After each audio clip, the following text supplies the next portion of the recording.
Emergency सेवा 112 यानी medical emergency हो या कहीं आग लग गई हो या जनता किसी मुश्किल में फंस गई हो, सरकार कहती है कॉल करो तुरंत मदद मिलेगी। लेकिन छत्तीसगढ़ में 40 करोड़ रुपए से खरीदी गई वो 400 गाड़ियां 15 महीने से कबाड़ हो रही हैं, जिनका इस्तेमाल जनता के लिए इमरजेंसी में होना चाहिए था।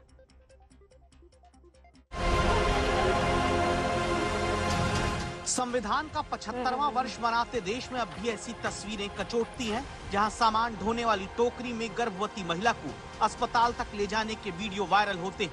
ये वीडियो छत्तीसगढ़ के अंबिकापुर का। 2 लोगों ने एक बांस में रस्सी के सहारे टोकरी बांधी, जिसमें पारस मझवार की गर्भवती पत्नी को लेकर परिवार जा रहा है। मां पैर संभालती हैं ताकि चोट न लगे। ऐसी परिस्थिति क्यों बनी?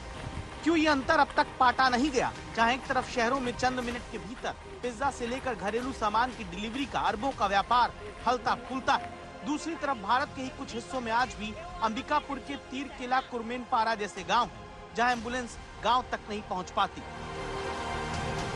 गर्भावस्था का समय पूरा हो गया था। एम्बुलेंस मुख्य मार्ग तक पहुंच गई थी, परंतु घर से मुख्य मार्ग तक लाने के लिए ऐसा बताया जा रहा है कि जो परिजन जो है उसको झिलगी में, यहाँ पर सरगुजा में एक टोकरी टाइप का रहता है जिसको कंधे में ढोते हैं, उसमें लेकर गया। वाकई में ये चीज जो है वो एक सोचने का विषय है। और कई जगह सरगुजा में ऐसी जगह है जहाँ पर मुख्य मार्ग से मरीज के परिजन की दूरी रहती है, क्योंकि भौगोलिक विविधता काफी है। संभव के बयान सुनकर आपको लगेगा हाँ ये तो है, रास्ता ही नहीं होगा तो आपातकाल में एम्बुलेंस कैसे पहुंचेगी?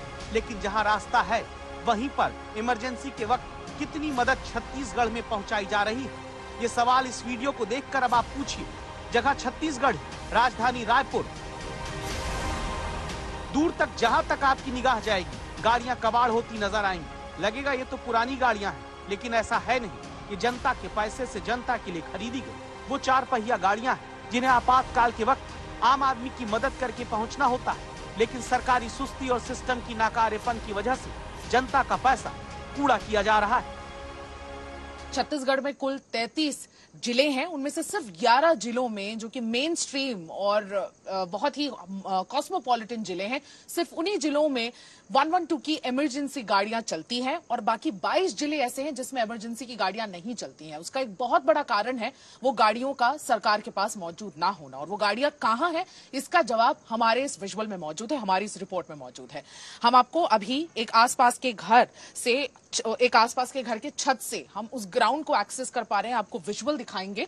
कुछ पेड़ हमारे ऑब्स्टिकल जरूर हैं, लेकिन आपको विजुअल्स में ये बात साफ तौर पर नजर आएगी कि 40 करोड़ के 400 बुलेरो यहां पे पिछले 1 साल से ज्यादा वक्त से इस छत्तीसगढ़ आर्म्ड फोर्स की ग्राउंड में खड़े हैं और इन गाड़ियों का अभी तक कोई ठिकाना नहीं है। इन गाड़ियों को पीएचक्यू द्वारा यानी कि पुलिस हेडक्वार्टर द्वारा ऑर्डर प्लेस किया गया था इनका, क्योंकि ये इमरजेंसी सर्विसेज की ये गाड़ियां होती है। ये 112 एक ऐसी इमरजेंसी सर्विस होती है पूरे भारत में, पैन इंडिया ये एक ऐसी सर्विसेज होती है जो आपको फायर, हेल्थ, पुलिस और हर प्रकार की मदद, इमरजेंसी मदद आपको पहुंचाती है। और छत्तीसगढ़ में ये जो सुविधा है ये सिर्फ 11 जिलों में है। 22 जिलों में ये मदद आपको अब भी पहुंचाने वाला कोई नहीं। 15 महीने से ये गाड़ियां जनता के लिए खरीद कर खड़ी हैं।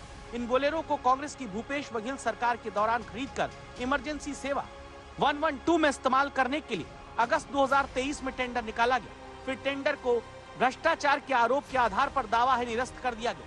दिसंबर 2023 में बीजेपी की सरकार के दौरान कहते हैं फिर से टेंडर निकला, लेकिन आरोप है फिर से टेंडर पाने वाली फर्म के खिलाफ शिकायत मिली तो टेंडर निरस्त हो गया। 5 महीने अब और बीत गए हैं, टेंडर का अता पता नहीं। जैसे ये सरकार जो साइंस सरकार है, जैसे वो सरकार आपातकाल में चल रही है, वैसे आपातकालीन सुविधाएं भी आपातकाल में चल रही है।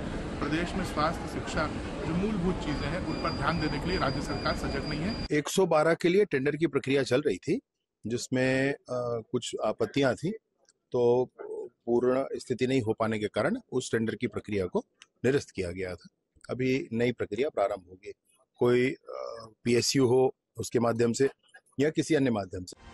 जिस दौर में ये सियासत चल पड़ी हो कि मस्जिद के नीचे मंदिर पता करने के लिए सर्वे तुरंत हो जाए, वक्फ बोर्ड जहां चाहता हो कि सैकड़ों साल से जिनकी जमीन है वो वक्फ के दावे के मुताबिक तुरंत वक्फ बोर्ड को मिल जाए, वहां जनता के पैसे से 40 करोड़ रुपए खर्च करके खरीदी गई गाड़ियों के जल्द इस्तेमाल को शुरू करने की जल्दबाजी किसी में नहीं दिखती होती तो सरकार बदल जाने के बाद जनता के लिए खरीदी गई आपातकालीन सर्विस वाली गाड़ियों का ये हाल न होता।